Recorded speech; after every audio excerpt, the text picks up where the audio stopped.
بنانے کے لیے روک کے کہیں اور جاتا ہوں، پھر اسی بات پہ واپس آؤں گا، پھر اسی پہ آؤں گا.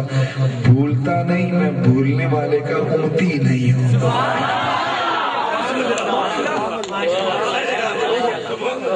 جو نہ یہاں بھولتا ہے، نہ یہاں بھولتا ہے، نہ وہاں بھولتا ہے.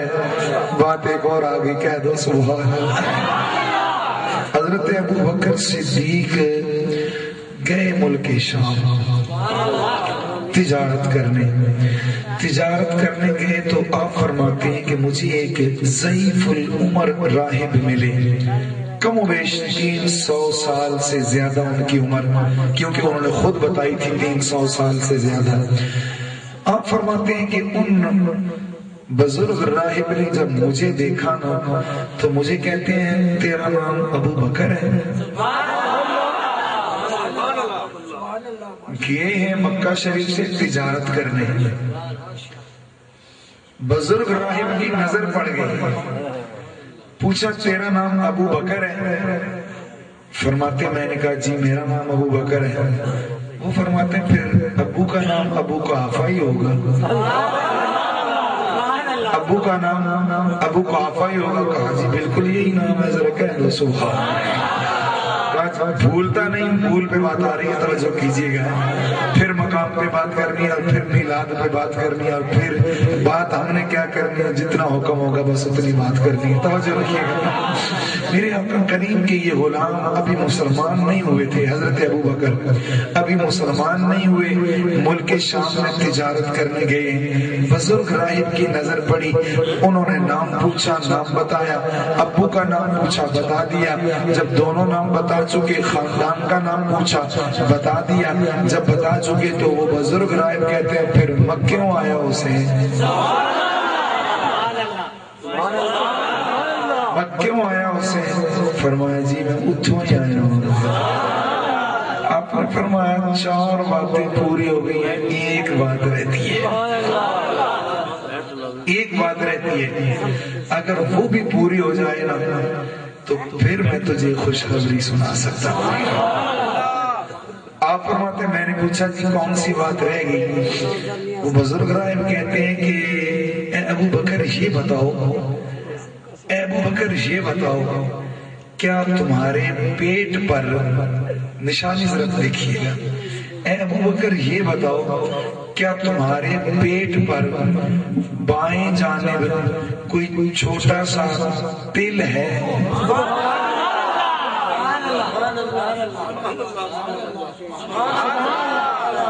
پیٹ پر بائیں جانب کوئی چھوٹا سا کالے رنگ کا تل ہے؟ میں نے جواب دیا جی ہے.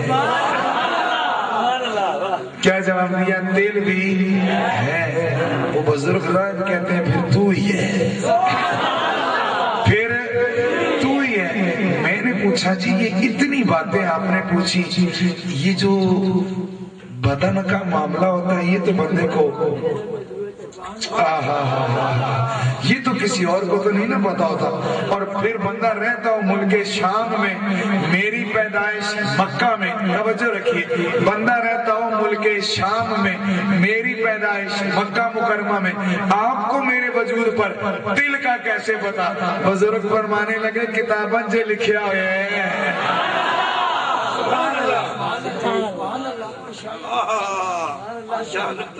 کتابوں سے میں نے پوچھا کون سی کتابوں میں؟ کون سی کتابوں میں؟ بزرگ فرماتے ہیں میں راہب ہوں، 300 سال سے زیادہ عمر ہے، سارے مذہبوں کی کتابیں پڑھی ہیں. او بیٹا، او بیٹا تیرا ذکر ساری کتابوں میں موجود ہے. میں نے کہا جی میری یہ نشانی بھی دیکھو نا، شناختی کارڈ ہوتا ہے نا، شناختی کارڈ، اس پہ شناختی نشانی لکھی جاتی ہے، کیونکہ نام بدل سکتا ہے، پتہ بدل سکتا ہے، پتہ نہیں سمجھ آوے تو بولیے ذرا ہے، نام بدل سکتا ہے، پتہ بدل سکتا ہے، تاریخ پیدائش بدل سکتی ہے، پر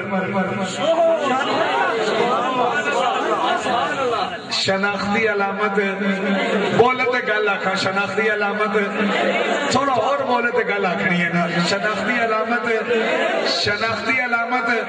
نہیں بدلتی سائنس صاحب سب کچھ بدل جائے گا مگر اب آپ کو دیکھ کر میلاد کی یاد آتی رہے گی یہ شناختی علامت اب نہیں بدل سکتی ہے کہتے ہیں جو جس کا دوست ہوتا ہے اسے دیکھ کر اس کے دوست کی یاد آ جاتی ہے جو جس کا دوست ہوتا ہے نا اس کو دیکھو تو اس کے دوست کی یاد آ جاتی ہے کہ یہ فلاں کا دوست ہے اور اگر اس ماحول کو دیکھو تو خود بخود یاد کیا آتی ہے بلکہ یاد جاتی ہی نہیں ہے اگر سمجھ آئے تو غنیمت ہوگی یاد آنا کیا یاد جاتی ہی نہیں ہے یہ جاننے کے لیے آئی نہیں ہے توجہ رکھیے گا تو یہ جاننے کے لیے آئی نہیں ہے بس آئی گئی ہے بس اب یہ آئی ہی رہے گی اور لوگوں ہماری ان جھنڈوں بینروں کو ان پھولوں کی پتیوں کو ان چھوٹی چھوٹی جھنڈیوں کو اس ساؤنڈ کی اس وقت کی آواز کو اس ماحول کو جو بھی کوئی دیکھے گا نا باہر سے گزرے گا تب ادھر سے گزرے گا تب کہے گا یہ میلاد والوں کا گھر ہے یہ نشانیاں ہیں اور یہ نشانیاں نہیں ختم ہوتی ہیں مجھے لوگ دیکھتے ہیں سچی گل دسن لگا مجھے میں بلکہ حسنین عزیز میرا بڑا محترم عزیز ہے میں اس کو اس بات کا گواہ بنانے لگا ہوں کہ حسنین کے وہ بزرگوں میں سے بزرگ ہیں بہت بڑے عالم دین ہیں وہ گئے کلہم شریف نماز جمعہ پڑھنا نماز جمعہ مجھے نہیں پتا تھا کہ وہ آئے ہوئے ہیں ورنہ مجھے پتا ہوتا وہ آئے ہیں تو میں انہیں کہتا آپ خطاب فرمائیں میں حاضر ہوں بس نماز کے 2 رکعتیں میں پڑھا دوں گا لیکن میں بعد میں ان کو دیکھ سکا نماز کے بعد وہ مجھے ملے نا بڑی محبت سے مل کے مجھے کہتے ہیں قاری صاحب ایک گل آخا نے میں کہ جی آنکھو کہنے لگے سچی گل دسنا نے اس پورے علاقے وچ تساں لوکاں کی عاشق رسول بڑا چھوڑیا یہ انہوں نے مجھے ڈگری دی کہتے ہیں قاری صاحب سچی گل دسا نے اس پورے علاقے سے تساں لوکاں کی عاشق رسول بنا چھوڑے میں کہ جناب اور سند نہیں لوڑ ہی کوئی نہیں لوگ خود عاشق رسول ہونے تے اسی عاشق رسول بنانے والے ہیں پتہ نہیں سمجھ آئی کہ نہیں سمجھ آئی میں پھر دہرانے لگا اب توجہ رکھیے گا میں نے کہا مولانا مزید سند کی ضرورت نہیں لوگ عاشق رسول ہوتے ہیں اور ہم وہ خوش نصیب ہیں کہ عاشق رسول بناتے ہیں واہ میرا نصیب واہ میرا نصیب ہے واہ میرا نصیب یہ نہیں پتا کہ عشق کسے کہتے ہیں لوگ کہتے ہیں یہ عاشق بنا دیتا ہے میرے آقا یہ میری نصیب کی بات ہے کہ اللہ کریم نے اتنا بڑا آزاز گل سنو کدے یہ سرٹیفکیٹ قیامت والے دن کدے پیش ہو جاوے نا بھائی ہے وہ منہ جی بولو یار بولو رات پوے کیونکہ تھوڑا ماحول ہے نا کہ رات بہت ہو گئی کوئی یہ نہ سمجھے نا کہ کوئی سو رہے ہیں نہیں سو نہیں رہے سوئے ان کو بھی جب ہاں مل کے رات پوے بے دردانو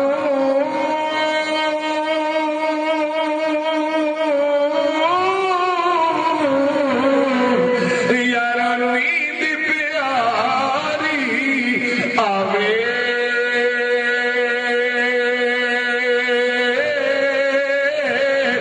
درد منانو یاد مولا دی درد منانو یاد رکھا دی تے سدیا سبحان اللہ حضرت گل آخا توجہ کرو تا گل آخا درد منانو یاد سجن دی کس طرح ستیاں بولو تو گل آخری ہے نا درد منانو یاد سجن دی ستیاں آن جگاوے یارو پتہ نہیں پھر کدوں مل سا ایک جملہ سنا یہ نیندر کیوں آنی ہونی